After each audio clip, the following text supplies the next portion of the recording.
You're all ready to go, are you? I'm here to help. Well, let's start. Jack, I'm Charles Collins, and today we're going to do an oral history of your lifetime.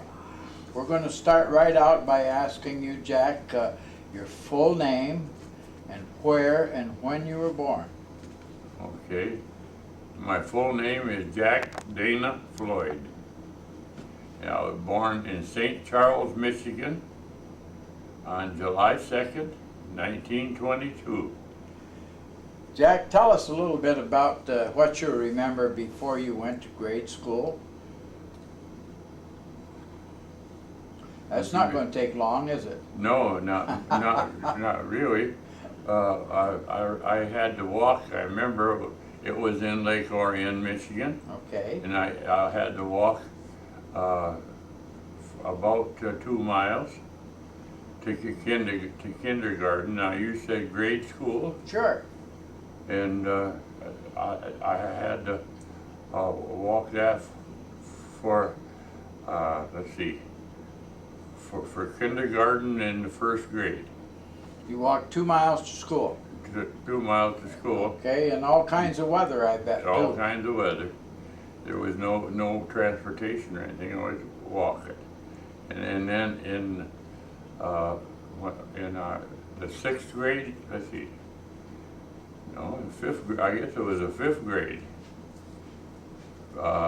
We moved to Pontiac for 1 year. We lived in Lake Orion.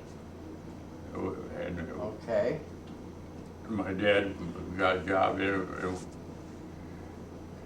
and so we worked that 1 year, and then we came back to Lake Orion? To Lake Orion to another new house south of Orion. Mm-hmm.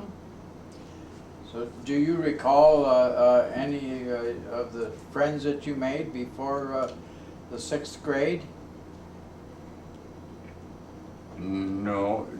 Okay. You mean anything that Sure. No, I just got in trouble. Just got in trouble, huh? Okay. Tell us about that trouble. What kind of trouble did you get in?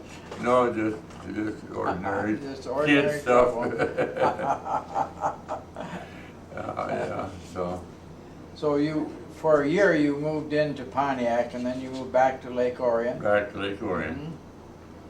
Mm-hmm. And Well, tell me, Jack, as you went on in grade school and got up into the 7th and 8th grade, do you remember any of the particular children that went to school with you? well, at that time, Yeah. oh yeah, finally, Basil Van Gilder and Wayne Stanneback, and Don Leonard. And they were all in the different grades. Uh-huh. But they were all pretty much my grade. Jack, what kind of games did you play back then? Football. Did you play football? Well, the 1 year we played, but then this was in Lake Orion, Mm-hmm. and then this would have been, I can't tell you exactly the year, but let's see. Do you remember anything special? It'd be 1927.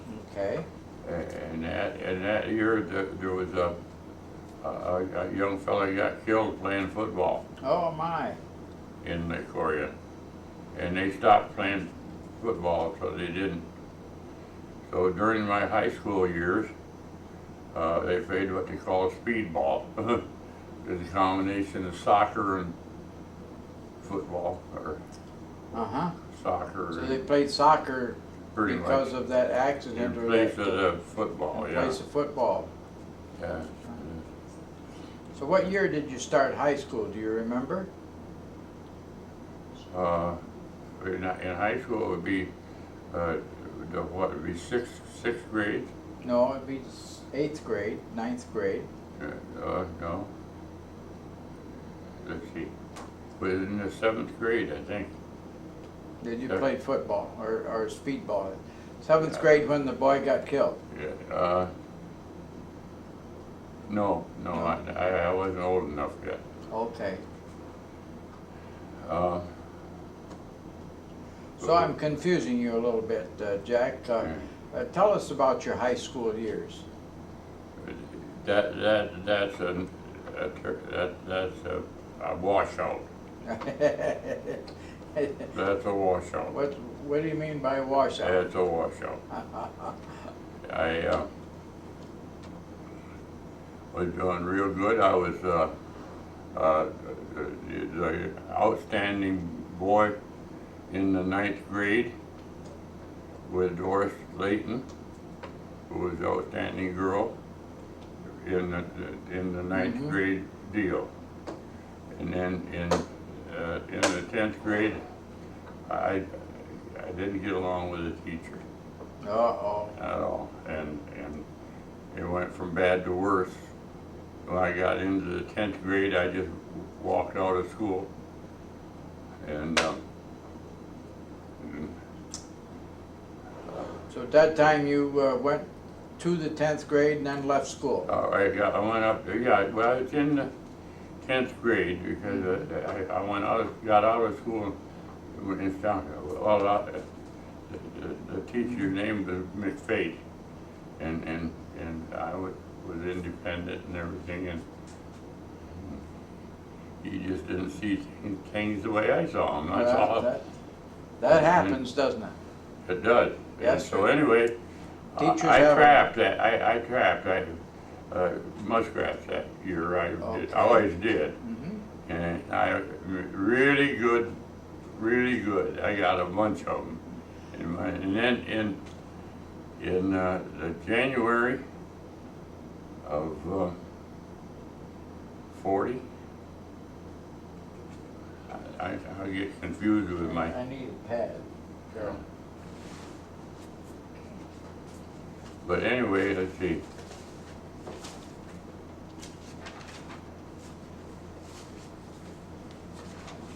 So. But anyway, in January of 1940, well, in December I trapped muskrats in that. In 1940, December 1940. 1940. Jack, tell us a little bit about how you trapped muskrats. It would have been 39. Okay. Yeah. Jack, tell us a little bit about how you trapped muskrats back then. What did you do? What kind of traps did you use, and where did you put them? Used an ordinary Vicker steel trap, in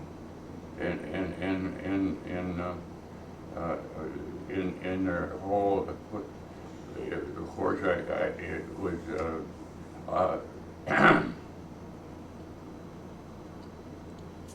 So where did you put these traps to catch the muskrats? Pardon me? Where did you put the traps to catch the muskrats? We cut a hole nice, close to the hole or run or whatever, with on a board, and put the trap, opened it up, put the trap in into the water, and then I baited it with parsnips. Okay. And that was all there was to that. But they'd get frozen in and everything. I'd skin them out, and my mother and I'd for the fur, we were getting about $1.25 or something like that for the fur. That was a pretty good price for a muskrat fur at that time, wasn't it? I did really good in December. Sir. That would have been 1939, December. And then I can get organized now, I think, from there. Okay. But anyway, that's fine. So you trapped muskrats. You we trapped and hunted and see, Jack. People that maybe 100 years from now are going to listen to this story, and they're not going to know how you trapped muskrats, because I'm sure that even today, children don't spend their time trapping animals like they did back in your early days. Well, anyway, that was the way you used a steel trap, Victor steel trap. And, put it on a board, and you put it on actually a board, put it in down the water, in didn't the you? water where the And, yeah. the home was. Let's put it that way. And so you would catch the muskrat, and then many times after it was caught in the trap, the water would freeze over, and you'd have to cut it right out of the ice. Yeah, and then I would skin the muskrat animal, dress him out, take the fur, cut it off, then dress him out. Didn't you stretch it on a board then? Didn't you put it on a board then and stretch it? That was when to catch him. Yeah. No, the trap, but I mean the muskrat skin itself. The muskrat skin itself, I skinned it out and I had a board and pull the skin down that skin over the board and let it dry. Yeah. My mother would make muskrats too. You'd never believe it, boy. And so not only did you make some money from the fur of the muskrat, your parents used the body of the muskrat to eat. My mother used it, yes. So you, it was a twofold thing. One of them got you food. And in those days, that was the Depression. You bet. And you see, and that. The country was coming out of a real heavy depression at that time. It still was difficult to get enough money to buy food, and so you had to get food other ways. Now to get back, in January of 1940, I enlisted in the CCC camp. Very good. And Jack, tell us what does CCC stand for? Civilian Conservation Corps. And where did you go? And I was enlisted in White Cloud, Michigan. Go ahead and talk. CCC. It was White Cloud, Michigan, on the White River. The camp was on the White River, and this was young boys, was it not? I was 17. Yeah. Yeah, I was 17 when I was there. And as luck would have it, for first few weeks I just worked out, but I was always interested in surveying anyway. They put me on a survey crew.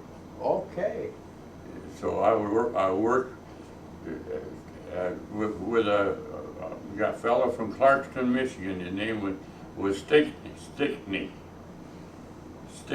Okay. He was a ranger for the federal government. Okay. And you did surveying. And we did surveying, the old-fashioned way. Yeah, tell us how you did that. Well, you had a steel tape, and that was a 66-foot long, and that was the way the regulations had the length of it. It was in lengths. Yes. What did they call that 66 foot? They didn't say it was 66 foot, did they? They called it a chain. That was a chain. That was a chain. Yeah. 66 foot is one chain, right? One chain. And so you did your surveying, and you kept your records by chain, did you not? Well, the chain was 66 feet long. And so you would record it as so many chains. Right. Yeah. That was the federal government's area was measured in chains. Yes. And rods and I'm getting. No, you're not. You're doing fine. I'm getting ahead of myself, though. Well, not too much. You're still 1940, and the summer. So I was there, and that was White Cloud, Yeah. It was Camp White River 678 Company CCCs. Mm-hmm. Just in case you want to put that down. 678 was the company? 678 was the Okay. company, the identification. 678 Company CCC. So, but anyway, I had enlisted for the 6 months I was there in Camp White River for 6 months. And That was during the spring and summer? During the, Yeah. well, it was from January 1st Oh, okay. of January 1st of 1940. 1940 to July of 1940, and then I got out and I went to work. My father was a tool and die maker. He worked in Detroit on Paquette Avenue, and he got me a job in the tool grip. Okay, well, let's talk a little more about the CCC camps, because you know that's a camp and it's an organization that no longer exists at all. Oh no! And so it I got a discharge. Do you? You have discharge papers from there? Yes, I Isn't that have. great? Jack, where did the fellas stay when they were in this camp? You had barracks? Barracks. There was What kind of barracks were they? well, you could see them. They're at Fort Custer now. Okay. There's So they were that type of they were barracks. wooden barracks. They're wooden barracks. Did they build those at that time? Hmm? Did they build the barracks at that time? Oh yeah, we built the yes, and it's about there was 40 to the Okay. barracks. 40 if I people? recall, there was 40 40 guys. kids, Mhm. and they were all All kids. of you. How young could you join the CCC? I remember? I don't have 17 or 17. 17. I was 17. Okay. Uh, Did you get paid much while you were there, or how? $30. $30 for the whole 6 months, or $30? No, $30 for the month. Okay. All right, and $21 went home, And you got 9. and we got 9. Well, you didn't have much place to spend it, did you? No, but they'd issue you cigarettes. Huh. I'll never forgive the United States Army for that. Never. They gave you cigarettes. By They the- sold you cigarettes. They sold them to you, didn't they? In the CCC camp Yeah. they did, but in the Army they gave them to us. Yeah. So now in Yeah. 1940, you were in the CCC camp, and in the summertime, your father got you a job in Detroit. In a tool and die shop in Detroit, yes. Okay. And you that worked- lasted until, if I recall, about September Of, of 1940, or yeah. October, I guess. And I said, and things got short for Prevost tool and die, and it laid me off then. And so I went back to trapping muskrats in see what In Lake Orion. in Lake Orion. How far is Lake Orion north of Detroit? North of Detroit or south of north of Pontiac? Well, Pontiac's about all right, 30 miles. I'll give you a rough one. It's 35, 34, 35, 36 miles north of Detroit. And Pontiac is. And 12 miles north of Pontiac. Okay. And so while you were working in this job, the tool and die shop, I stayed with my dad. and your dad was in Detroit. My dad was in Detroit. Yeah. Okay. So your dad I was a won't tool go and die into the maker. details of that. Okay. I mean, there was. Yeah. Jack, along about those years, there was a major unrest in the world, and Oh, yes. there was things happening in Europe that people were rather aware of and afraid of, and also there was things happening in Asia that was different. The Japanese were attacking China, and there was pretty good big Yeah, battles that was there. in 35 and 36. So, Yeah. what did you think? Was you much aware at that time of what was happening in the world? Not too much, no. No, but I was, I missed a deal here. Well, tell us about it. Well, we I haven't gotta missed it yet. get back, I gotta get back to 1940 for you. Okay, let's go back to So I was 1940. in the CC camp, and that's where I met Ranger Dr. Stickney. He lived in Clarkston. Okay, And he was a surveyor, was he not? and he was a surveyor, and that's where I worked with him on the survey crew.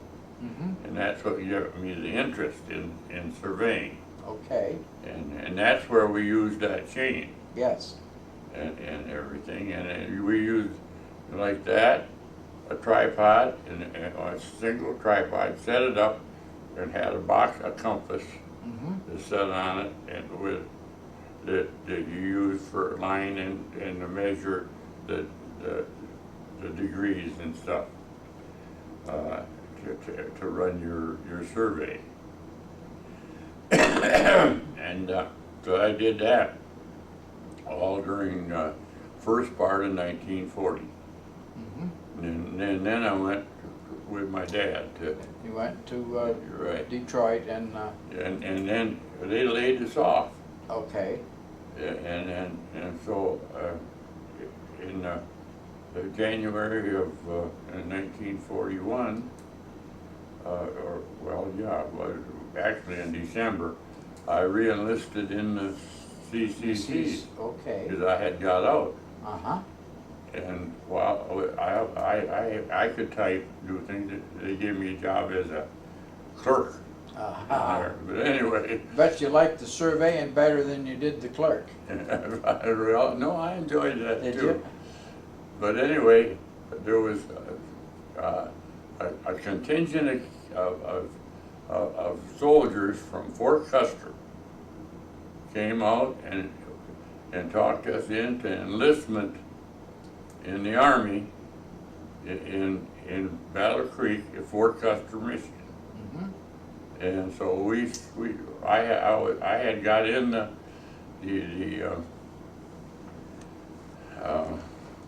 He was in the CCCs you're trying to figure the. so that was the spring of 1941, No, that was, really, it was February. February 1941. Mm-hmm, And that was at that time.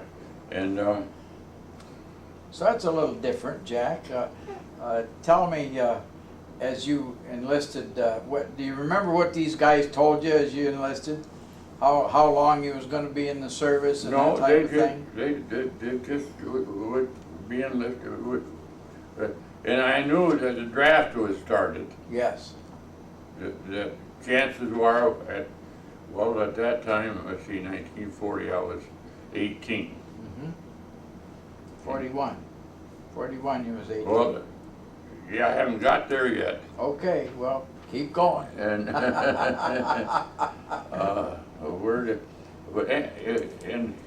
and this was in February of 41. Yep. And they talked us into joining. And I was going to join the Army anyway. Mm-hmm. Just for some reason I went. So there was 20 of us. 20 of you. Kids, different Yeah. kids as I remember. And we all enlisted in Company B of the 7th Engineer Battalion.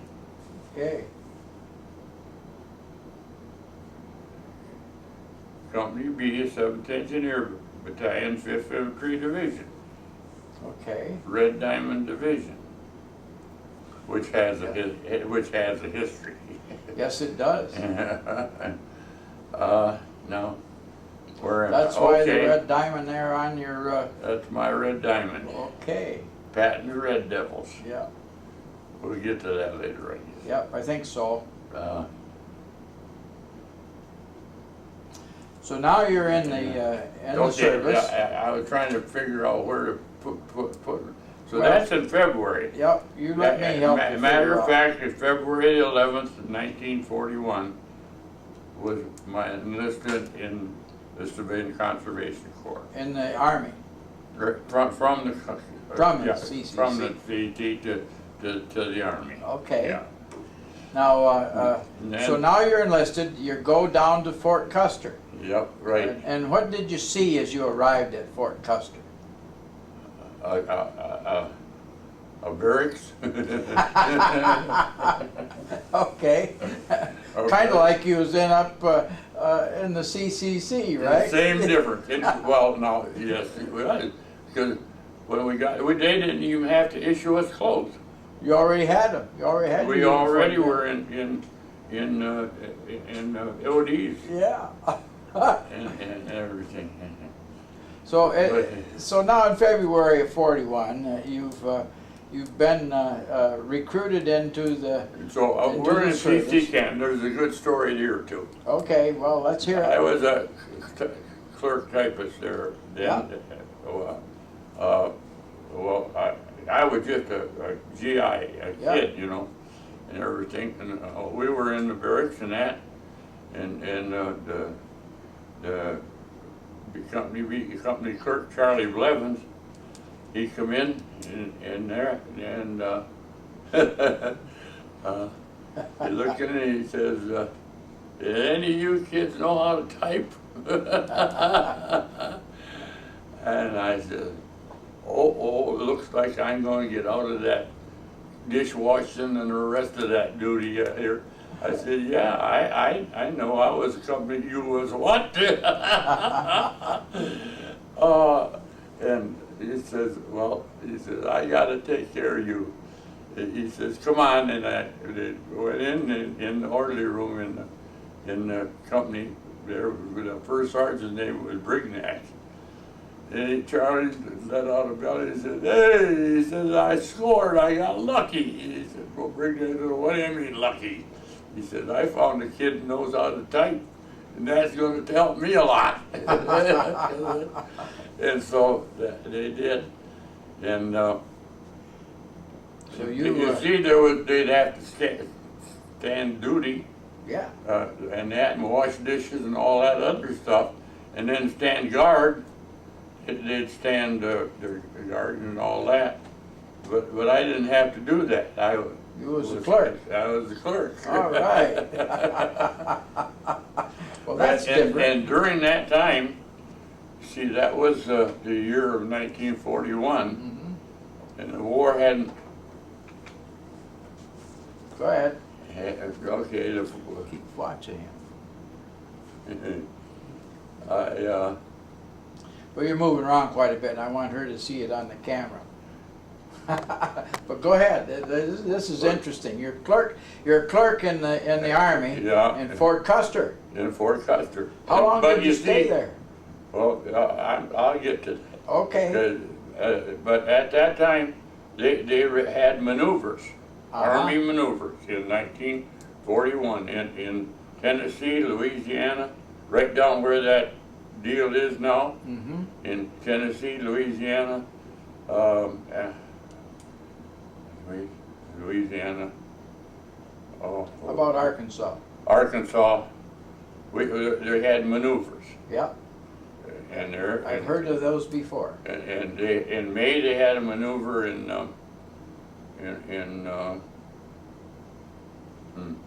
Tennessee. Okay. That's right, Tennessee. So this is May 1941. Right, and then we come back in about June and that, back to Fort Custer, and then in late June, July, they had another we had another maneuver in July. In July, no. So we were trained for.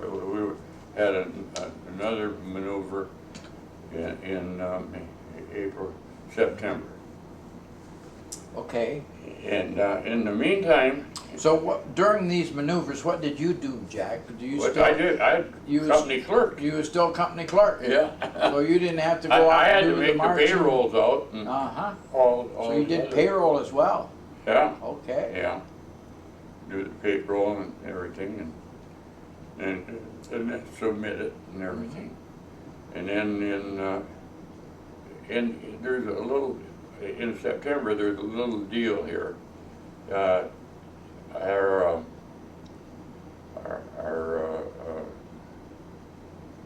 10th, 11th, our 11th Infantry Battalion was sent to Iceland Okay. in 1941 Yeah. in September. So did you go with them in No, to no, no. Ireland? Oh, no. Iceland? No, you were, It was just the 11th Infantry Battalion. okay, and they went to Iceland. They went to Iceland. Do you get the connection? Yeah, The war hadn't started that's right. and nothing. But they was And up in Iceland. They were doing- sent to They Iceland. really were sent to Iceland to do maneuvers, weren't they? They were sent to protect Iceland from From Mr. Germany. Hitler. Yeah, That was what the deal was. but the excuse was they sent them up there for maneuvers. No, No, they they sent them up just- there for containment, to protect, Okay. to build Yeah. the The- protection, Yeah, the forts, or whatever you want to call okay. them. And that was it. And so you see, we were getting ready and that everything at that time to protect Iceland anyway. Basically, the war started. If you Yes. wanted to. In Europe, it certainly had. It was getting really They were really active. good You bet. and everything. And so the 5th Division was, you know, that part of it. And so then that was the maneuvers. And So now in that- September, one of the divisions gets sent to Iceland, but you're still it was clerk. just the one, the 11th Infantry Division. You're still clerk in Fort Custer. I was still a clerk in Fort Custer. Okay, now, And along with all the other part of the division was still in Fort Custer. and what were you doing in Fort Custer at that time? Do you remember? Getting ready to go someplace, I guess. Okay. But no, they just Did you- they just not maneuvers. They were training. Training. Training. I'll get the word. Yeah. But yeah. Now, you're still in training in Fort Custer and you're the clerk. So You what? know, I'm going to have to excuse myself. Okay, Sure. well, Jack, before we took our break, we was talking about you being in Fort Custer Okay. and about September of 1941, Right. And where the division, 11th Division, I think it was the sent 11th Infantry part went sent to Iceland. and you were still back in Fort Custer We were all in training in training. and That's right. everything. And So what was you doing in this training? What all, kind of training all the was it? things you do in the Army. Learn how to shoot Okay. and Did you do much marching? oh well, they had close order drill, yes.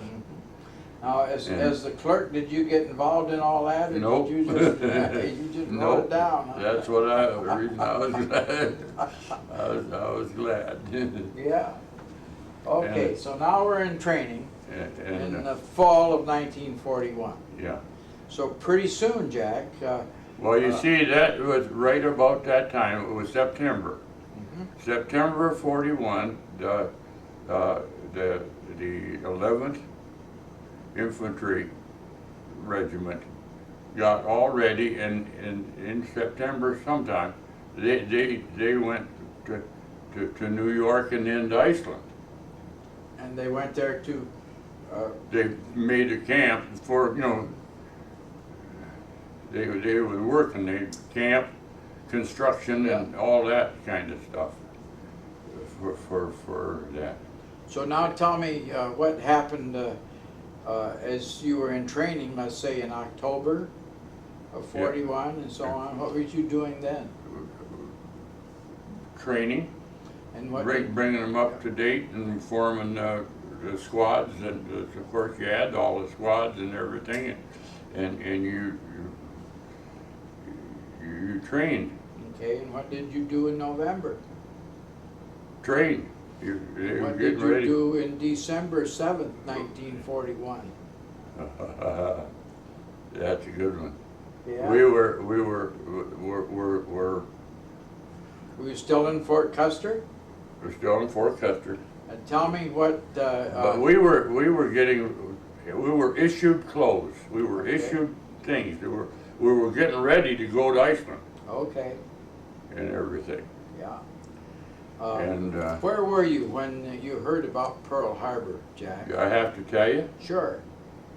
well, I went with one little girl in at that time in Detroit.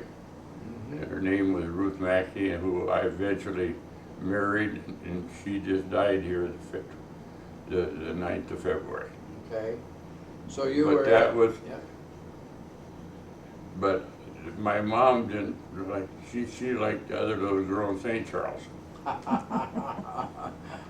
And you I was weren't going to going, her marry name- your mom. Yeah, right, her name was Betty Dupree. Okay, so tell us where you were on December 7th. So I was at her house, we were sitting there talking, and that. And you heard that on We the had the radio? radio on, and that's when we, and see, I was on leave, Yes. really. And so, just bang, right away, I had to, and that was a Sunday, see? Yep. And I had to go back, and we went back to Fort Custer. Okay, so Jack, as you got back to Fort Custer on that day, what did you see? What was going on? God, I don't remember. I went back to my bed, my Barracks? bed, my Yeah. barracks Mm-hmm. and everything, and of course it was all down to the mess hall, to the thing, talking, and wondering, what things we were gonna do. It immediately would put it under wraps, and Mhm. but then. So- And to be real honest with you, I don't really remember what we did. Okay, well, that's And- okay. Now, so things changed drastically when the Army and you heard about Pearl Harbor. Oh, yeah. And, Tell me what happened in the next few days as far as you was concerned. well, the officers called it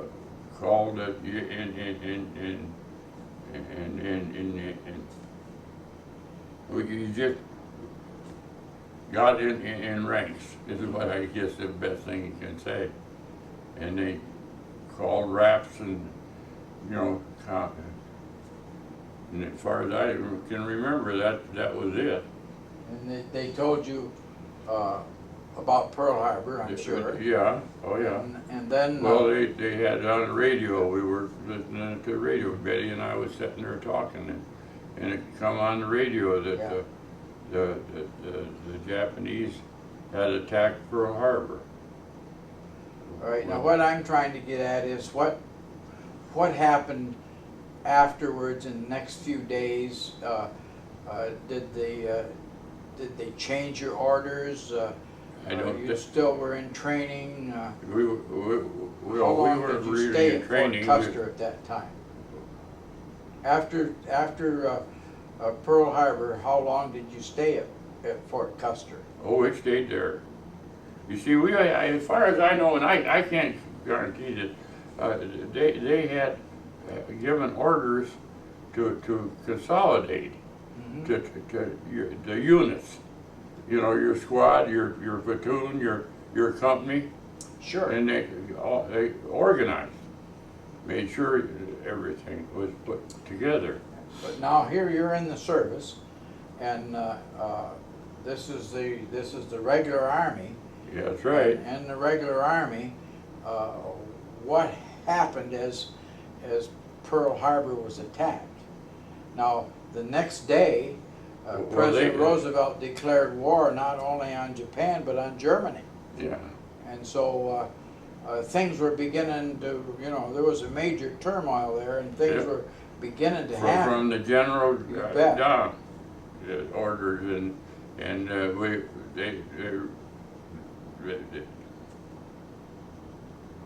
they made sure of their organization. I guess that's the best thing. Okay. From your squads to so you were under orders not to leave camp. You was. Oh yeah.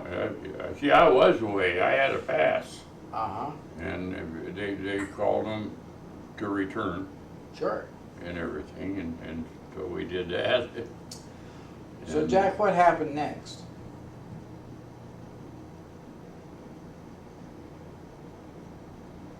They had a general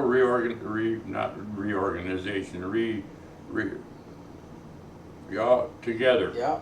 Okay. So after they called you all together and knew that you were in order and so on, they gave us out.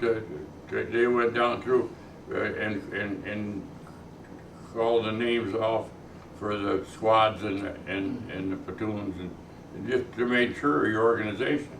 Okay, now basically, now they got you organized, and so tell me what happened along in December and January of that year. They gave us, you see, we had been going together and organizing and everything, getting organized to go to Iceland. Yes. A lot of people, they don't Did you know go? that. But we didn't know it, I guess. But they had organizations and everything ready to go to Iceland. Okay. And go overseas. We didn't know that. I don't know what all they did. They had to get everything together and everything. Mm-hmm. Now you're still a clerk, is that right? I was still a clerk. I was still a company clerk, and had a lot of junk to do too. I bet you did. At that time, yeah. The orders, the different orders and stuff to get them together, and we didn't have the machines to copy like they do today. You had to write it out and put it on the copier machine, deal and all that kind of junk. I remember that. So let's continue on. Okay. And when did you leave see, Fort you're Custer? talking. You're a lot of things like this. You're talking to a little old company clerk. I didn't. I didn't. Well, you didn't stay a company clerk at Fort Custer all during the war, did you? Oh no. I'm trying to put together what you said. No. No. So I'm trying to get you on to the next stage here. Well, I was in the whole war. Yeah. You were company clerk the whole war? No. I was in the service the whole war. Yes, I know. I was wounded. Okay. So how did we get out of Fort Custer? Well, I'll tell you. Okay. So we got everything together, and we had all of our stuff organized for shipping on the 6th of January. There we go. On the 6th of January, Okay. we loaded on a train. All right. And the train pulled right up to little old Fort Custer here, and everybody got on. Yes, sir. And the train went to New York, Fort Hamilton, New York. All right. And we got there in the barracks and everything, and then that's when they started shooting. Bang. Giving you shots. The entire, we got the whole thing was all laid out. You got shots, inoculations, you got all issued all the things that you had to have, the equipment that was particular. You got, everything was all organized, your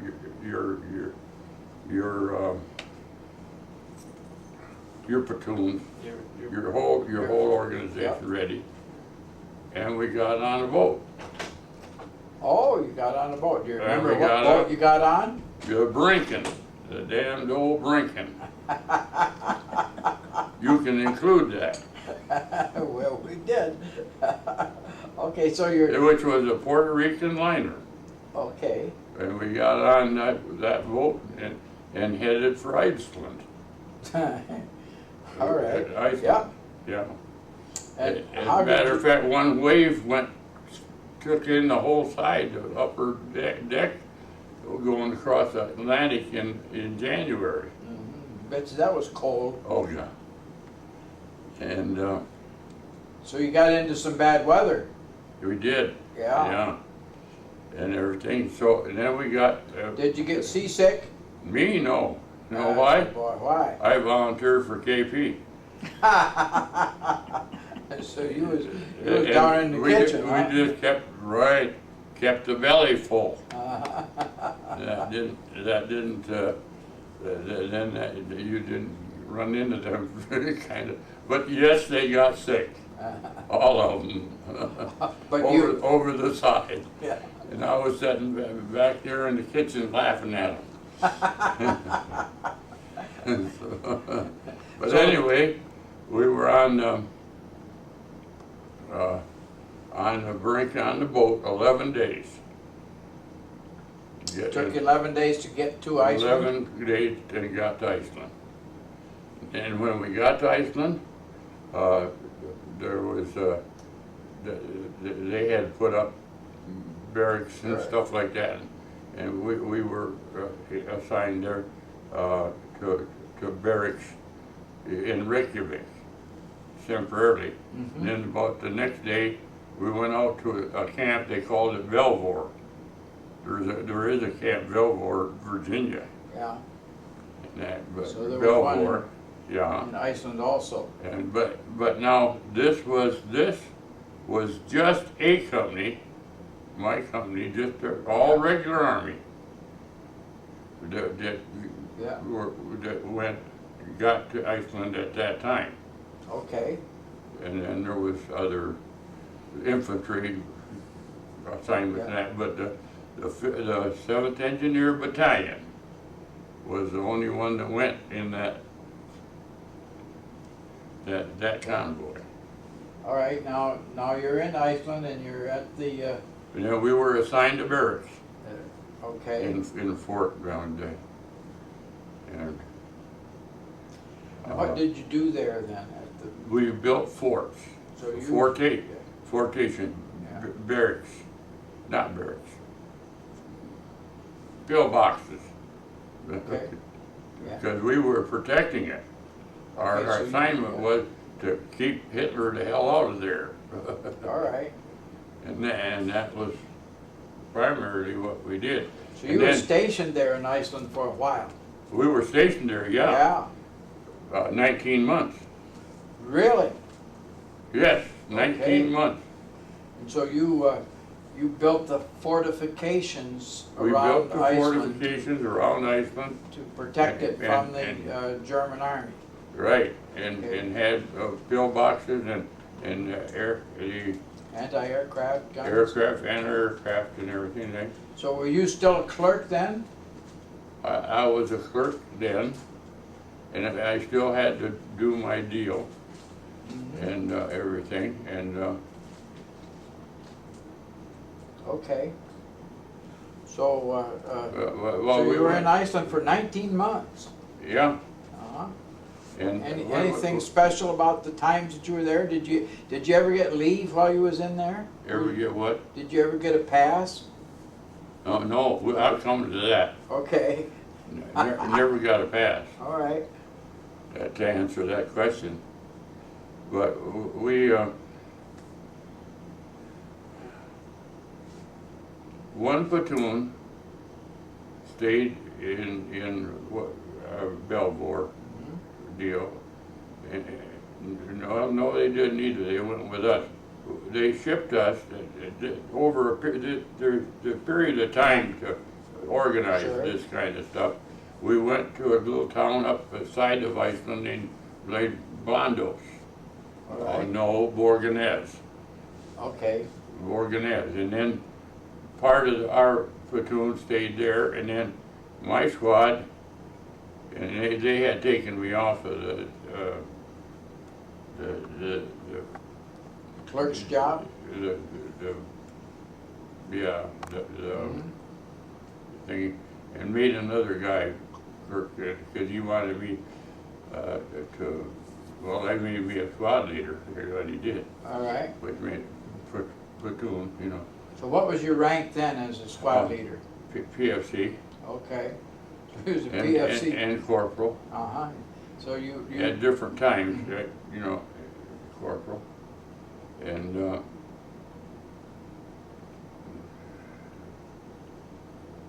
so now you're a squad leader in Iceland, and you were really there, and they were building fortifications.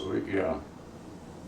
Yeah, and well, So did around you- Reykjavik, they protection, you know, they had, you know, I don't know, well, I can't tell you all the details of things No, that of they were course not. doing, but Just need to tell me what you was doing.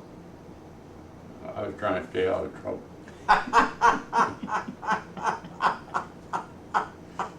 Well, were you successful? Yeah, pretty much, Okay, pretty much. okay. So, but anyhow, that was just ordinary, day-to-day soldiering. I guess that's the best way I can tell you. And right there at that one time, the Germans would fly planes over. They would. Oh yeah, and they one Sunday or something, they got a little too close. They shot down 11 of them. Really? Mm-hmm. So did they ever get over there to do any bombing? No, they Just, couldn't get that close. They couldn't get that close. They got No. shot down first. Yeah, but the one thing did happen. I was tired of picking up bodies.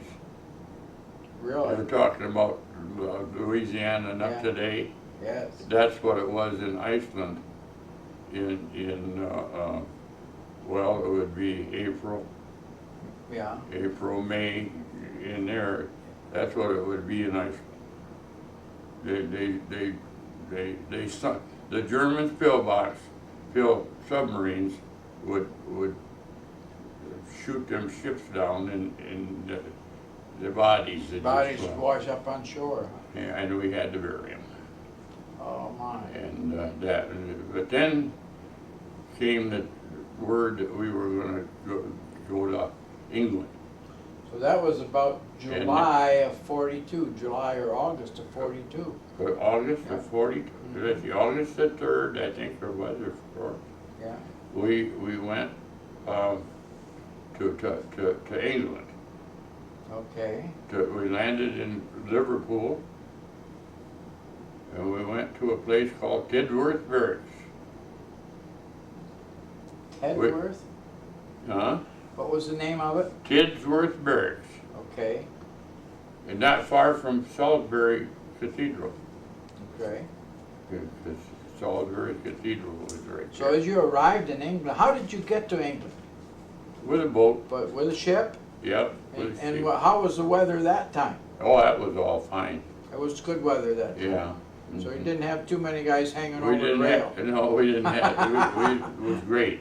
All right. And then we were assault training, we were training Mm-hmm. then of putting things together. But you see, in about May,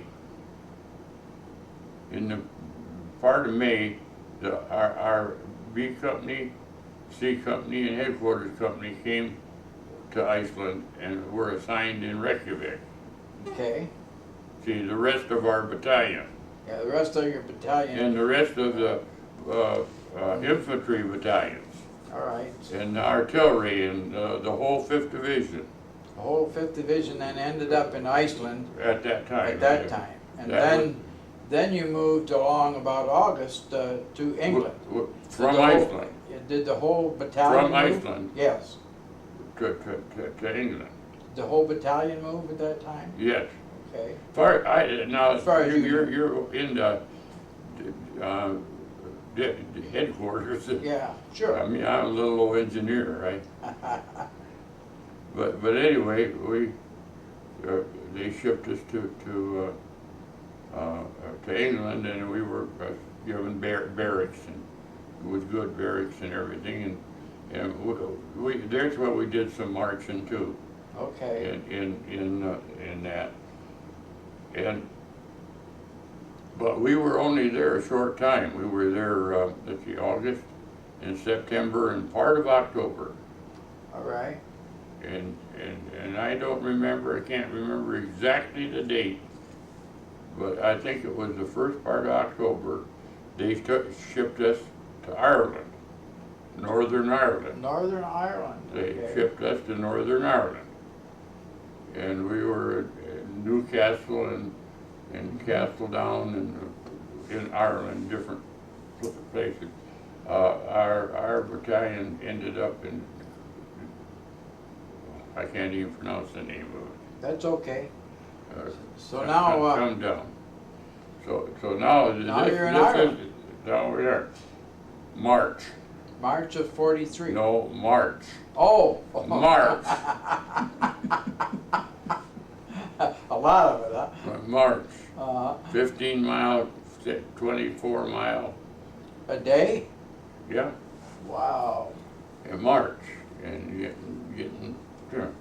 But see, I had been made promoted to sergeant in there someplace. Okay, Before now we you're a got sergeant, there anyway, I was made a sergeant. But you had to march with the guys too. Sure, Yeah. did then, because I had a squad. Yeah. You know, I had promoted. I can't fit you in right where the promotions come or that kind don't of stuff, matter. but anyway, So they was calling you Sarge then. pardon me? Say they was calling you Sergeant then. Yeah, calling me sergeant then, Sarge. Okay. All right, now we're at the bad part. All right. So now you're in Iceland, you're a sergeant, and you're doing a lot of marching. Now we're in England. No, but then you went to Iceland. Well, I'm I- sorry. I didn't get me. Ireland. Yeah, Excuse me. In Ireland, right. So you went And from we're England training. to Ireland, and you were training. As far as we are training Right. the 82nd Airborne Okay.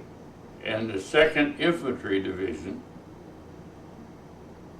and the 8th Infantry Division. Wow. And we're putting them together. Okay. And then,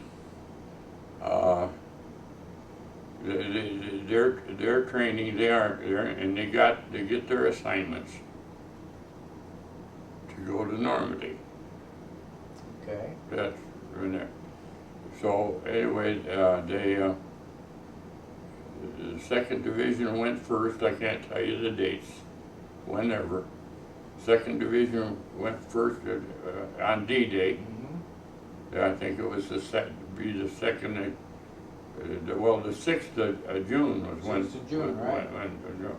And the 2nd went in there in about the 7th or 8th, and the 2nd Division did. And we loaded them. You know, our engineer battalion did the work. You did the work of getting all the troops loaded to go I'm getting, yeah, to and Normandy. the stuff and everything.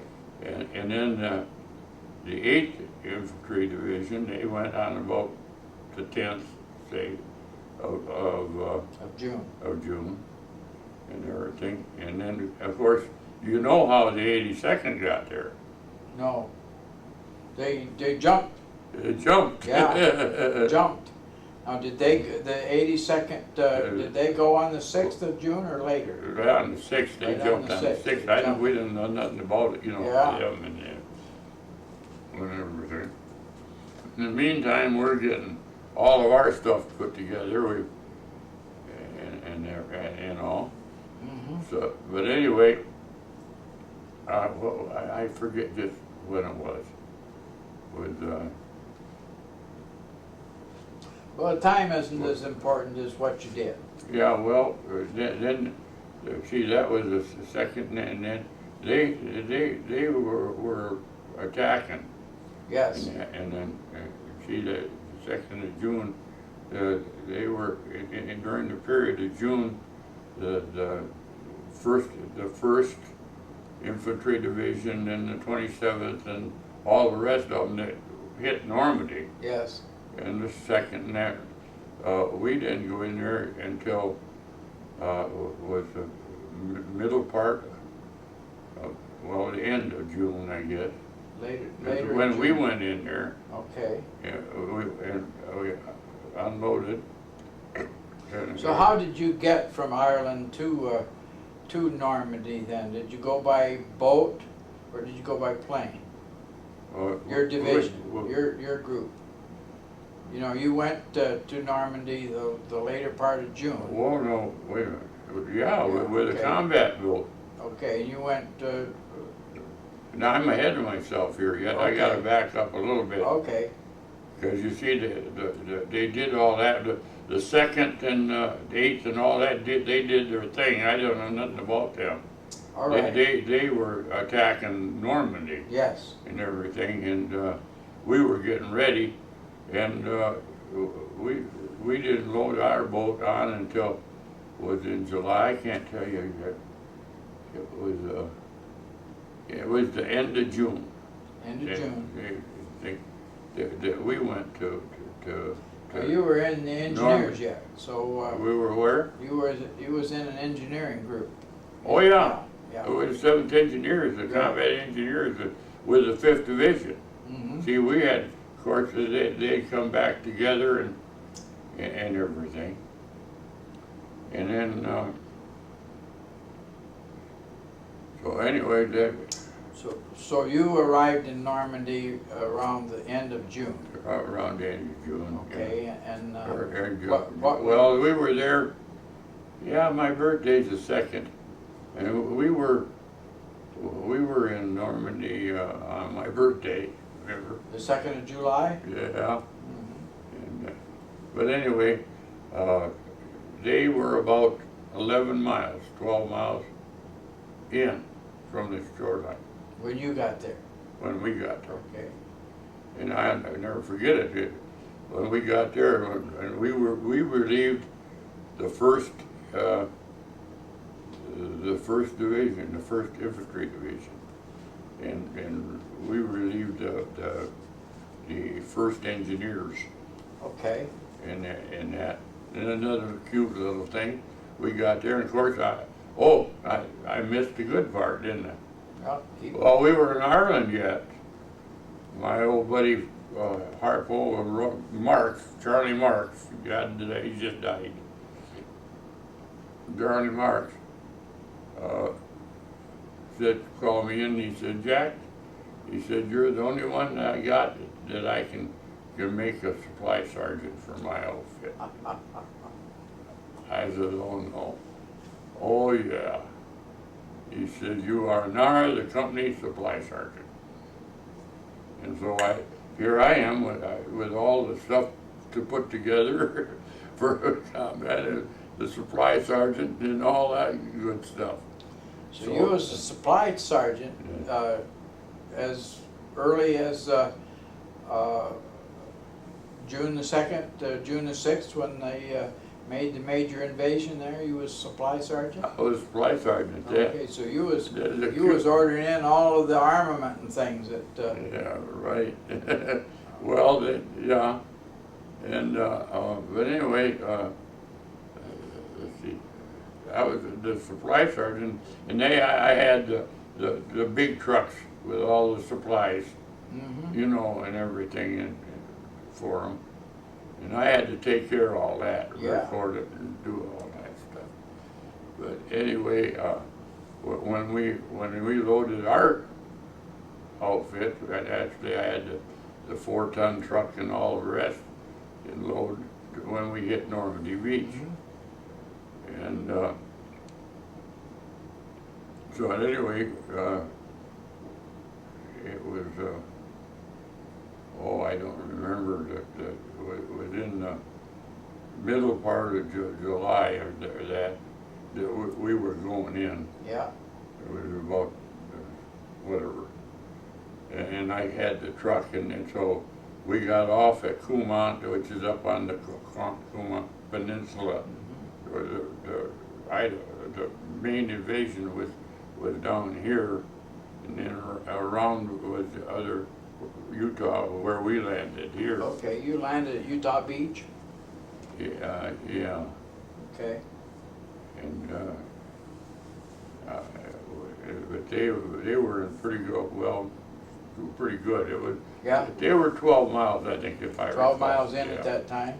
Yeah. But anyway, we got in there, we went through Kumant and St. Mary's. You've heard all them little things. Yeah. And I can't. You're doing fine. You're doing You great. think so? Sure. Absolutely.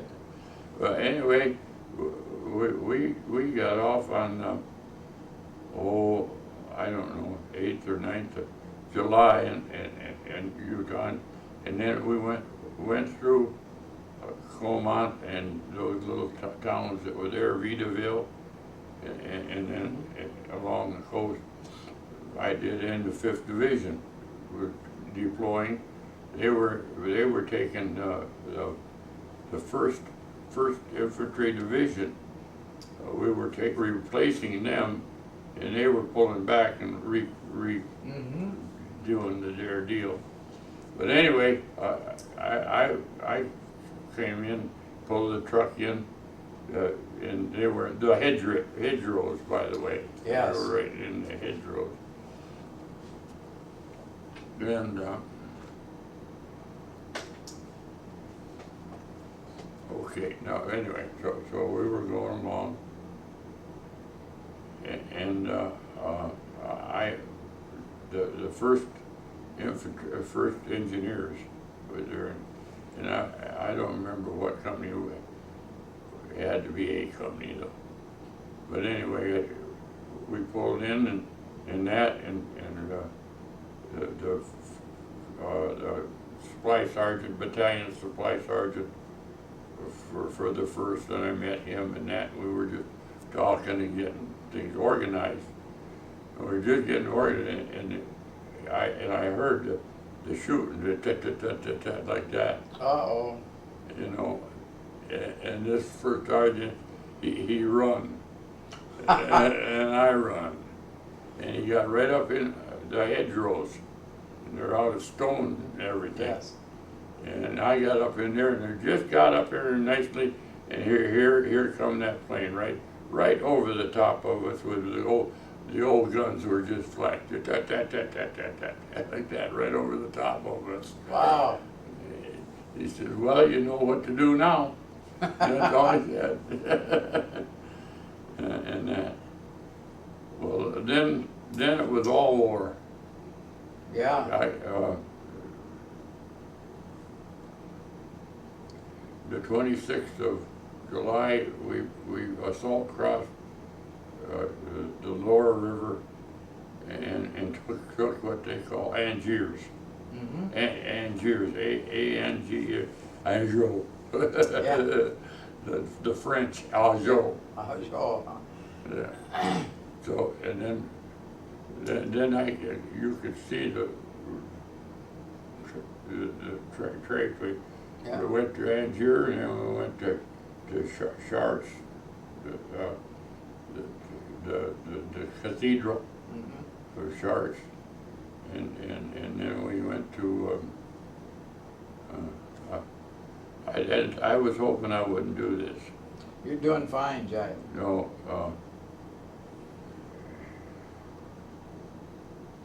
If I had. Well, anyway, Fontainebleau. Mm-hmm. Yeah. Well, the names aren't as important as where you was going and what you were Well, doing. we were going right along now. Yeah.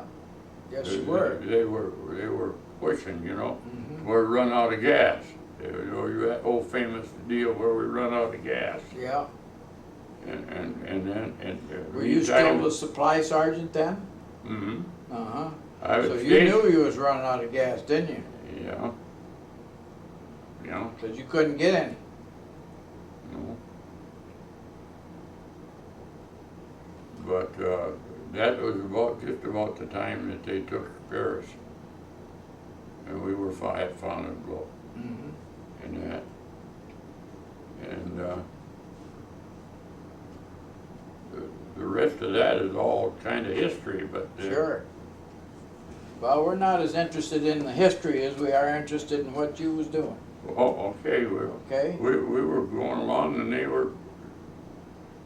So you got right into the Battle of the Bulge, didn't you? Well, it was a long time for then. Was it? Yeah, Okay. I haven't even got there yet. Well, I keep pushing you ahead, don't I? Well, all right, then I can shorten it down. No, we got lots of time, don't worry. Well, anyway, we got Fontainebleau, and that's on the Rhine River. Mhm. Yeah. No, the Rhone, The Roar? whatever Yeah. it was. Wasn't the Rhine, it was the river before that, wasn't Rhone. it? Yeah. It was a French river. Yep. Seine. Okay. Seine, that was the French river. And they were everything was coming up to there, and that was, So you were moving right along at that point. oh yeah, And in going fact, 60, 70 miles in the day. you was moving along fast enough that they couldn't get the fuel and the supplies up to you quick enough. No. And then we got to, then come the Moselle, Mm-hmm. which is the, you know,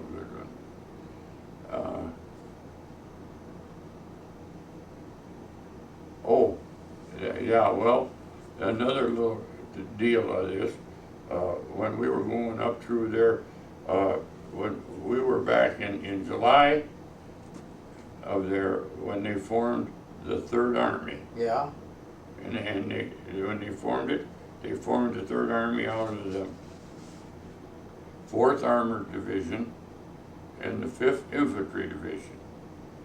And they asked old Patton, or a soldier, why did you pick these? He says, I picked the 5th Infantry Division, the 4th Armored Division, to head my Third Army. So Patton formed the Third Army then. Out back in, it was the 26th of July, if I Mhm. recall.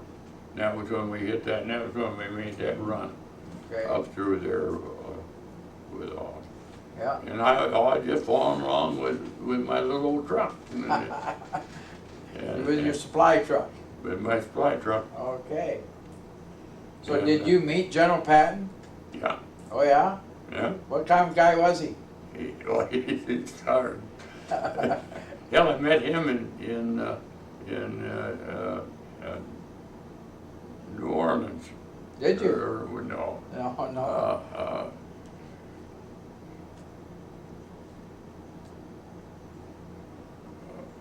I met him in the Battle of the Bulge. Okay. It was really a Chartres, and Okay, so let's go on. You're moving up in all July, right, so now last part of July. and then we was going right along, you know. We was moving along many miles a day. Right, and we got up to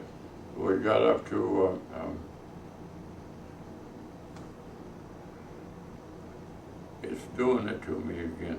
Yeah, well, it's slipping a little bit, but don't worry about the particular names, Jack. Just kind of keep Well, chugging you have along to there. keep, because that's, Sure. that's, we went around in Fontainebleau, that was when Paris Mhm.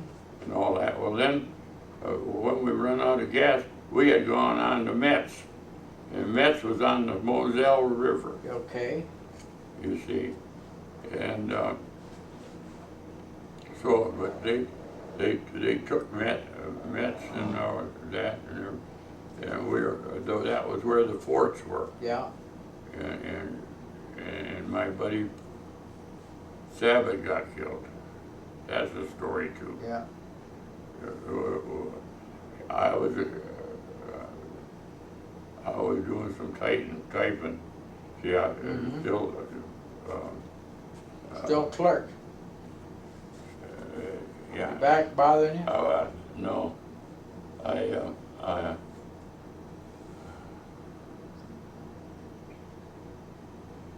see, that was after Charlie Martin, after he made me supply sergeant. Anyway, I was typing, and then we were right out of Fort, whatever the name of that fort was, and that was in Metz, and we were taking all that. We were almost into Germany. There's some water there if you're thirsty. No, I'm all right. Okay. So anyway. So now you were telling us about your buddy getting killed. Oh yeah, we were at Metz, you know, the forts, the big forts, and that was just that was a week or two before the Battle of Bulge. Okay. You was right up there, weren't you? Yes, I was. I was damn well right up there, and anyway, you know.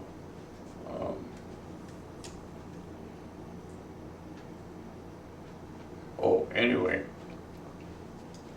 my buddy, he was a mechanic, Sabbath, and he come in, and I was typing some orders probably. Excuse me. Okay.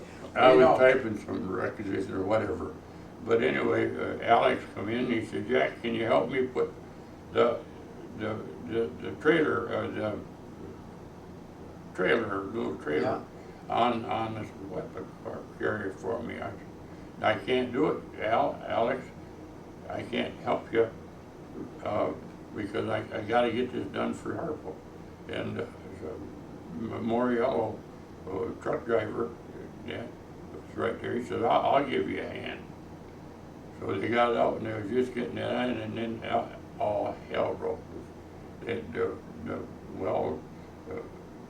Mine, not mine, shells. Mortar shells. Mortar shells. There was one hit, I was about like just one hit right up in the corner like that where I was doing the typing. Yeah. But anyway, they Moriello come running. He had a big chunk in his arm and in his side and everything, and Sabbath was dead. They killed him. That was that close to. She had it good me. You know. So that's how close he had. That's how close you got to not being here today. Yeah, that's right. And that one. Yeah. But anyway, we were coming close. I had stuff together and everything, and we were up and right on at Starwater, Germany, and France. Yeah. Was there, and so anyway, we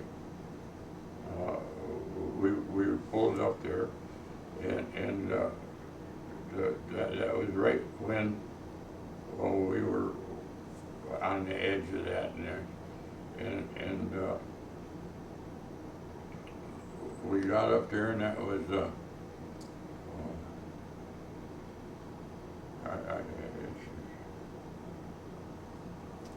That's okay. Take your time, Jack. well, it's right at the point where we were on the German border. All right. You see, out of Metz and everything, and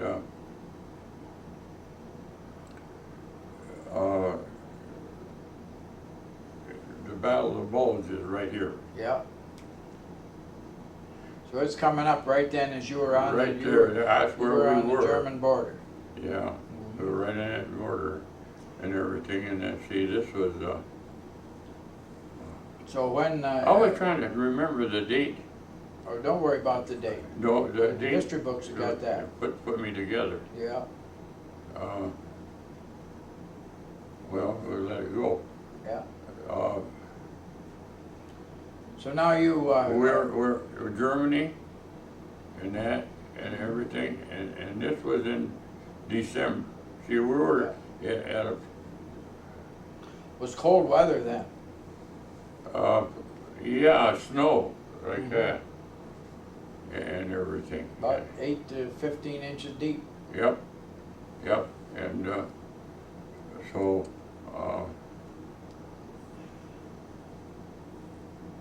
so, So you were. I was trying to think of when, but anyway,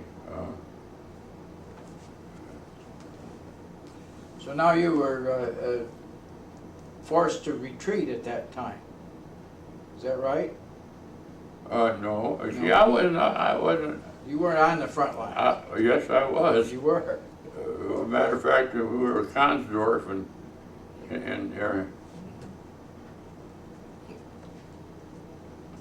but anyway, I can get going, get done here.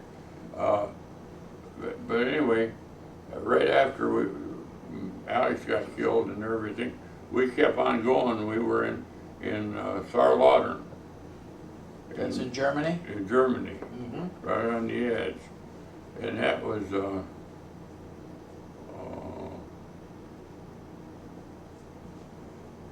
well,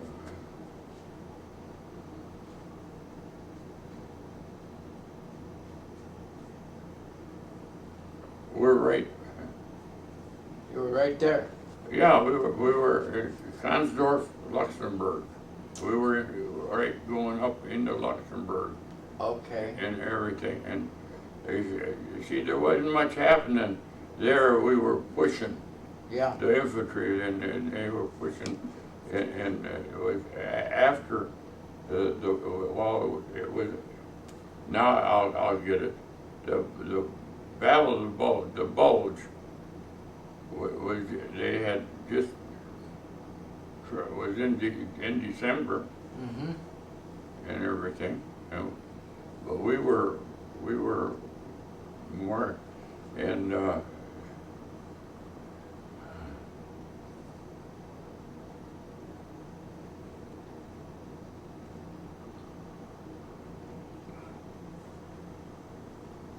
yeah, there's a period of there, Consdorf is Luxembourg. Oh, I know what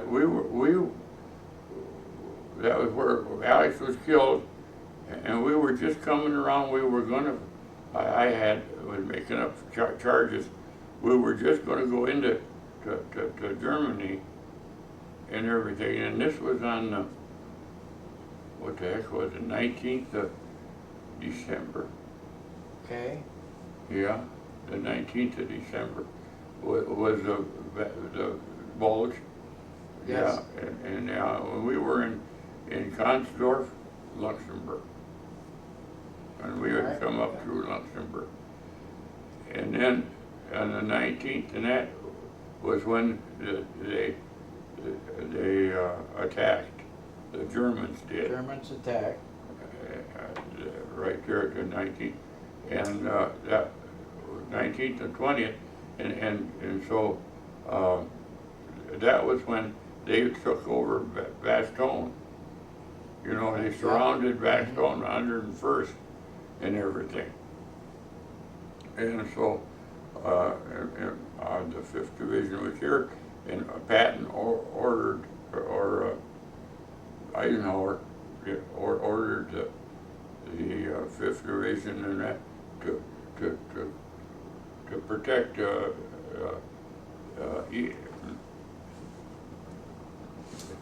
Yeah. Protect the 101st, Yeah. the hunting. But we were back down here at Sarlaudern, and he said, we attacked it up and held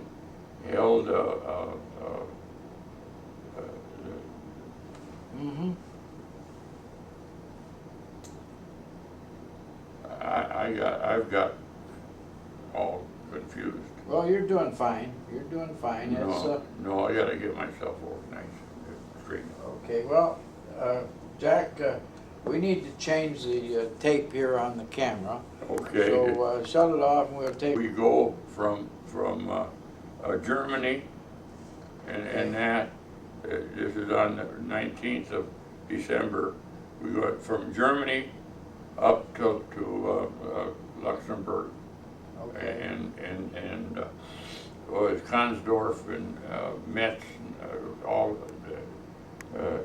So where was the 101st at that time? They were in Luxembourg. They were surrounded. Yeah, they were That surrounded. was where they were surrounded at Bastogne.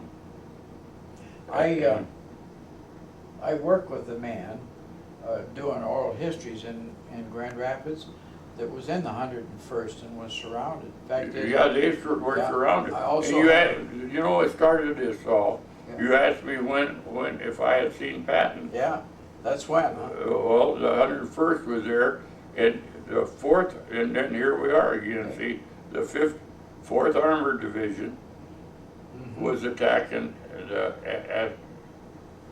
then they say the name of the town?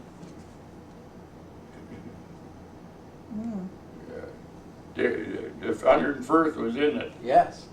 And that, and see, but we were down in Sarlaudern, and and they ordered us to go. Well, we pulled out of that in Germany and up into Luxembourg.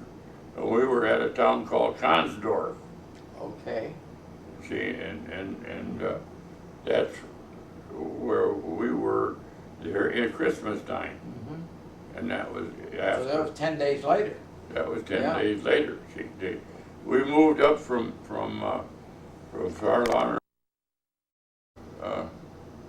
All right, now Jack, If you could help me I can. with the Battle of the Bulge, Yeah. I'm right at that point, and we're down in Luxembourg, and on the German border and that, and they ordered us up there to help out the 101st. to help out the 101st, and they were at this fort or this town. Bastogne? Bastogne. Bastogne, yeah. Now I'm ordered. Yeah. And And you're still supply sergeant, is that right? no. I had all that I could take, Okay. and I asked Mark to go back with my squad, Okay. which was foolish maybe. But anyway, I asked him if I go back with my squad. So about that time you went back with your squad. And that was when the battle. That's when it happened. Huh? Yeah, I was back there a lot. The 4th Armored. Slide back a little bit so you don't end up with your nose in the camera. 4th Armored Division, and Yeah. Okay, so let's continue on from there. Now where were we? you were moving up to help the 101st at Bastogne. You were coming up from Luxembourg, and what happened then? No, I got screwed around there. Yeah. Well, think about that for a second. Well, we had, that was in December, see, and we were still down in the Metz forts. Okay. And everything, and that was in December 6th. The Battle of the Bulge. Okay. They attacked it, so they ordered the 5th Division up to protect that. And we were at Kansdorf and Edelbrook and Dykirk, and those towns were in Luxembourg. Okay. And we were there. We moved up there in just one one day where that was. And so, but anyway, we were in a little town called Consdorf. All right. And all we did with that was contain it, you know? Are we all right? Yeah. Yeah, you keep sliding forward, see, and so No, we have he's to good. watch the camera there. He's good. You're doing fine, though. So we were at Consdorf, and we just stayed there. Okay. But while we were there, we were in the houses, you know, and everything. They had pulled back, and we were in the house and had just come back from chow, and we just sat down, and I was sitting in the corner like that, and the guys were there, and a shell hit right about 2 feet. Oh, my. And blew me out of the.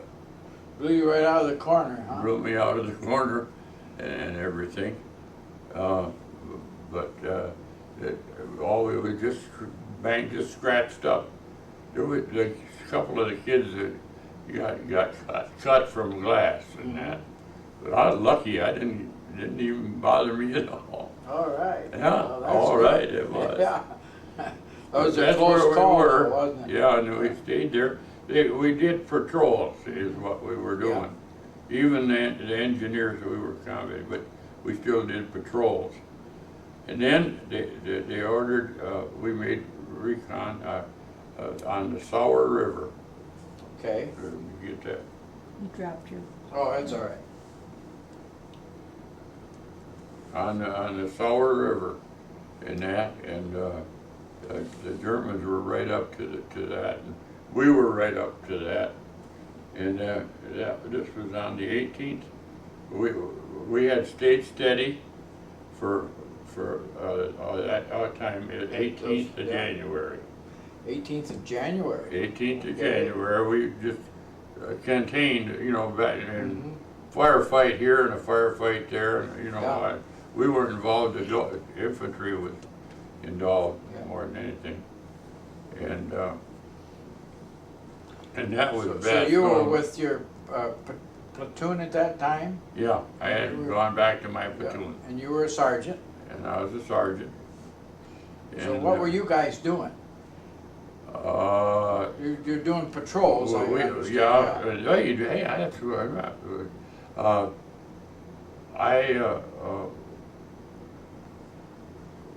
Right about where Consdorf was, we had to lay a minefield. They wanted where they were in Bastogne and everything, and they wanted containment. So we laid a minefield across some open stuff, some open territory. Yeah. And everything. And that, when we were doing that, well, I was just about ready to be done. And I was down there and they looked, and here come a Jeep. It was Patton. Oh, okay. Yeah. And he had, Jeep driver, but I don't remember whether he had, I think, one fellow with him as an aide, and the driver and everything.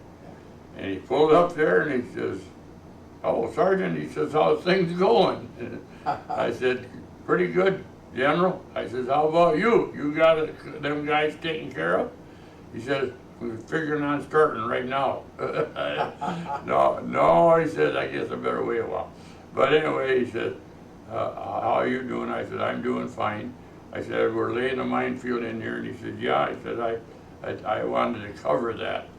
And I said, "Would you like a demonstration?" And he said, "No, Sergeant, I ain't got time." He said, and away he went. Oh, God. Oh, my Corporal Finnell, he got killed later. Looking, he said, you old bugger, you. He said, "Dad, old bugger, I was just 22. And so anyhow, we were right there ready to go. Yeah. So that was your discussion with the general. Huh? I say, so that was your discussion with General Patton? That was my discussion with General Patton, the best I could do. Yeah, well, you've heard of the speech he made Yes, with, in the movie, it had the speech. yes. I was right there. You was there when he gave that speech? Yeah, Okay. yeah, that was in Northern Ireland Mm-hmm. and everything. Yeah, that was in Northern Ireland, and those nurses' faces turned red. So, because the language. Yeah, So anyway, to get back to where I was, we were. That was right in that same thing, but Consdorf was where we were stationed in there, and we got assignment. We made some recon point on the river, the Sour River. We had to cross that river to get into Germany and okay. the deal. So anyhow, they set it all up, and this was on the morning of the 18th of January, and we went up, and we had reconstructed footbridges in that to go across the river, and they did all the way along. And so we got 3 o'clock in the morning. We were all set, and we went across the river. We come up to the river, brought all of our things, crossed the river. It was only about 20 minutes or so that it all took us, and then we had to take it was about that deep, the snow, and so my squad and my platoon, as far as that goes, had to check things to get across for the infantry. Yeah, And so we built that, and we went across the river with bayonets checking it, and we was going right along, doing real good, coming in, and we run.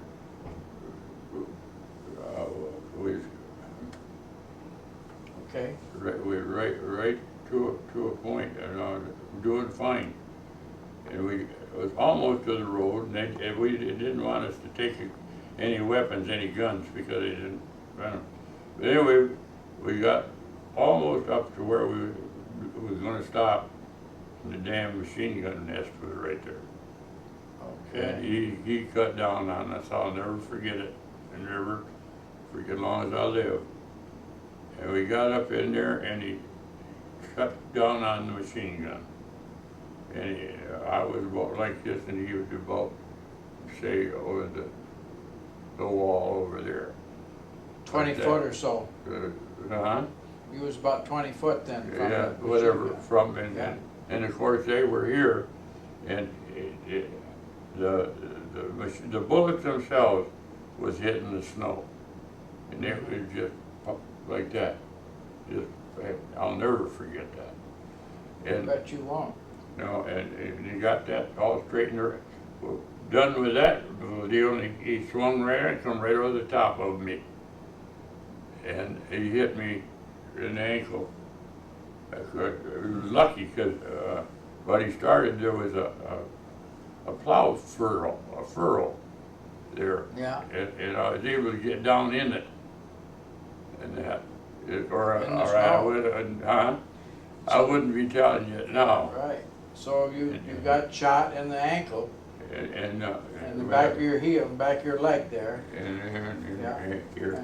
and but you were in a depression, in a furrow. Yeah. So you dropped down in that, and then the bullets would go over your head. Yeah, and the minute that started, the minute that the gun started, the infantry, see, we were ahead of the infantry, Yeah. and the infantry come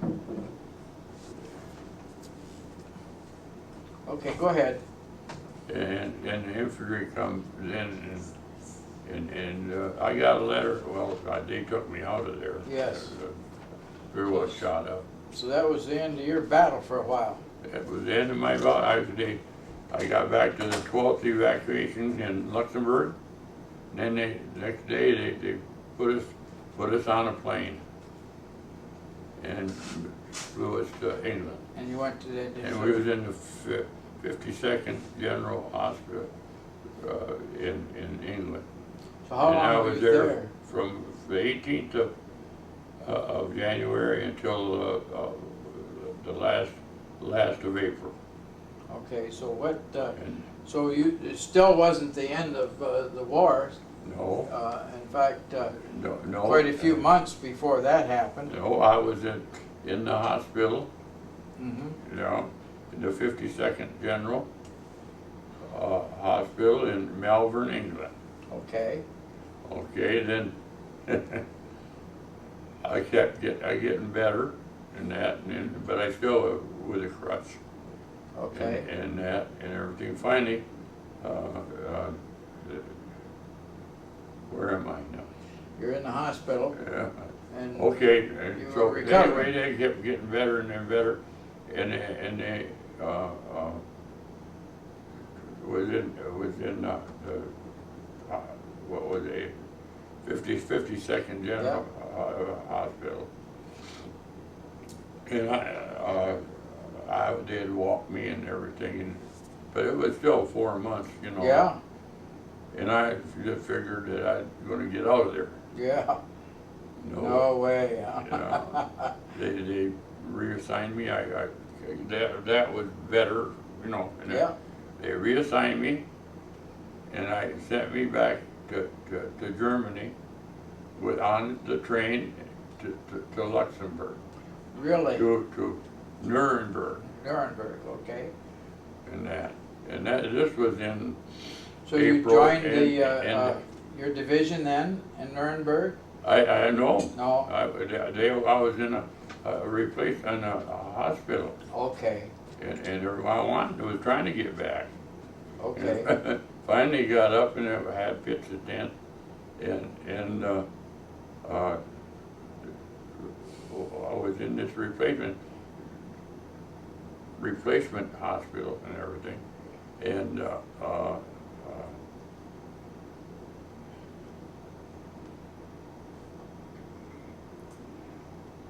I come out of my tent like this, and I happened to look, and here was a corporal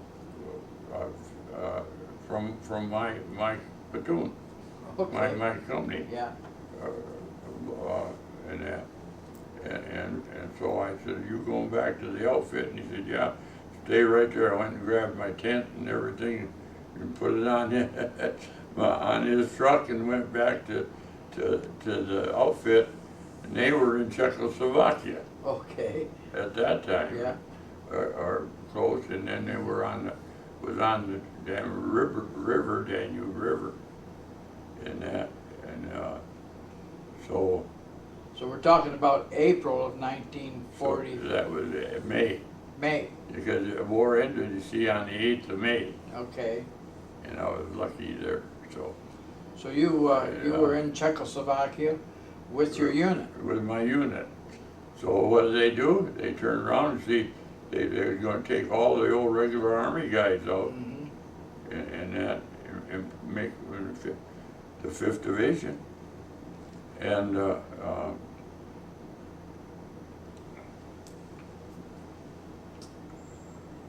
Okay, so now we're in May, yeah, but where are we? we're in Czechoslovakia. Okay, yeah, well, so now they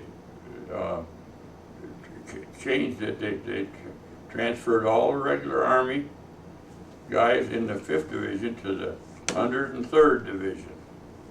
Transfer this over there. See? And then put all the rest of the 5th guys and send them back home. And you was in, And we you were was in the 103rd instead of going home. Yeah, we were in different places Okay, So Jack, tell me where you were when VE Day happened. Where were you when Germany surrendered? At Nuremberg. Okay. Yeah. Yeah, Nuremberg. It was on the 8th of May. 8th of May, and Yeah, can you describe at all how the fellas felt at that time? I didn't know none of them. I was in a replacement Yeah. outfit, and I had my ditty bags and all that stuff. And I matter of fact, I had to get a note from a lieutenant saying I was given corporal punishment, company punishment for going over back to my outfit. Really? Yeah, I got the letter. You got punishment for going back to your own outfit? Well, he put it, said that he'd give me punishment so that they couldn't do nothing anymore. I see. And so. So now the war's ended. So now we were Czechoslovakia, and we were in Oberammergau. You ever hear of it, the No. Passion Play? No, I've heard of the Passion Play, but Well, the Passion Play is in Oberammergau, Czechoslovakia. was that Czechoslovakia or Germany? I don't know. Germany. Okay. Germany, I guess.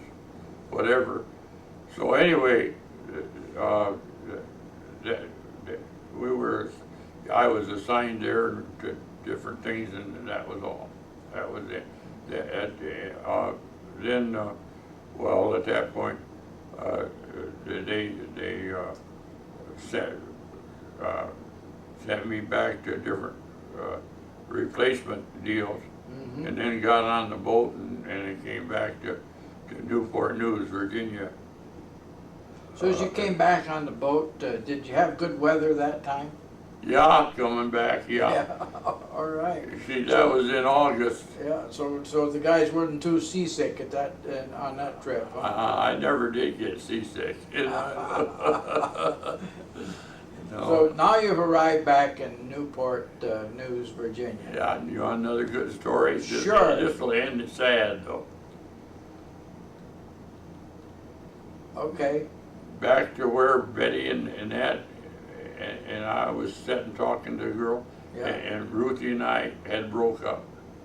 Okay. All the time I was over there, all 4 years, she wrote me a letter every day. Wow. Every day. And she wrote me a letter. Did you write back? As much as I could. Okay. Was in Iceland and Yeah. then, you know, Iceland and England. England and Yeah, so where best I could, and Germany So, and yeah, Czechoslovakia and all Right. in places. So there I'm on the boat and I'm coming back, and this is August Mm-hmm. of 45. On the 4th August of 45, the boat got into Newport News, Virginia, and I got off and everything. And I was in Newport one day, and they sent me up to Indiantown Gap, Pennsylvania. Okay. And they discharged me on the 7th of August. Okay. And this is the good part. They discharged me on the 7th of August, and I called Ruthie, because we had been keeping track in there. I called Ruthie and I said, I'd like to go to Colorado and go to school. She said, I can't, my mother's not very good. And she said, I said, well, okay, then I'll see you in Detroit in the morning. And so I got a train ticket and I met her in Detroit in the morning of the 8th of August. And when we got there, so we took the streetcar down Woodward to Yeah. West Grand Boulevard, and that went in and had the sandwich and stuff, and then went home. Okay. And we were just all over. And then let's see, this is the 8th. And then the 9th we were gone, and then the 10th, I said, I gotta go home. So my mother in Lake Orion, Yes. and so I missed it there. No, it was on the 10th of August in Lake Orion. Yeah, okay, yeah, so we were there and visited with her, and then we came back to Detroit, and we went for a walk down Grand Road. And she looked at me and she said, when are we going to get married? I said, how soon? Well, we were on Grand River, and I said, well, let's go get the license right now. So we went downtown, and the guy had the license, and I had my discharge, and I still had GI clothes and everything. Went in, he looked, and he said, you kids in a hurry. I said, just as fast as we can. So he went and he fixed it out, everything. He said, there's only one thing. He said, I gotta get a blood test. But he said, wait a minute, maybe I can. And so he called the blood test guy, was across the street in Detroit, downtown. Yeah. He said, come on over, I'll see. Went back, he had a big grin on his face. He says, here, how you like this? And he had a blood test all made it, and he gave us the rest of the stuff, got it all over. We went back over and give the guy the blood test thing, and that was all set.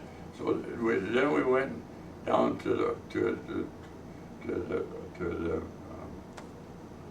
the hotel. You want to stop? No, keep going. And we made an appointment on the 12th of August to get married. And So you was married on the 12th of August then? and so anyway, yeah, we called Patton, and then the Finnish minister, and we got married on the 12th of August. I got home on the 4th, and Ruth and I got married on the 12th. That's pretty good. You worked fairly fast then. Yeah. No. That's probably because you was a clerk a lot of the time. Yeah. Yeah. Well, So- Jack, tell me, as you've gone through these experiences and you spent a number of years in the service. In fact, you were in the Army before Pearl Harbor, and you were discharged after VE Day, but you still, then you got married, and then VJ Day came along. Where were you at when VJ Day happened? I was going to school, You was, Highland Park Highland Park High School. Okay, so you went back to school. Yes, Did sir. you graduate from high school? I hadn't. I know you hadn't. You But said you no, I quit in did. 10th grade. I did. I graduated from high school, and I got my diplomas from Highland Park High School. Okay. So Jack, tell me how you feel the experiences that you had at that time, how do you feel they affected your whole life? Well, it's hard to say like that. Okay. I just kept it aside. I Just kind of put it aside and kind of went on with your life. Turned it on. Turned it off. Went on with my life, and yeah, I had. Well, as you look back, how do you feel that particular war was in relationship to how things are going nowadays? No. Yes. Different, huh? Let's see. Well, let's see. You had the Korean War. Yeah, and the Vietnam War. And then you had the Vietnam War. I had 3 sons that was all eligible for the draft in the Vietnam War, and I I went and got them eligibility for college. There you And go. so they all went to school except one of my kids that had a run in with Nixon. And I, of course, was on his side in that one. But we went right to Washington.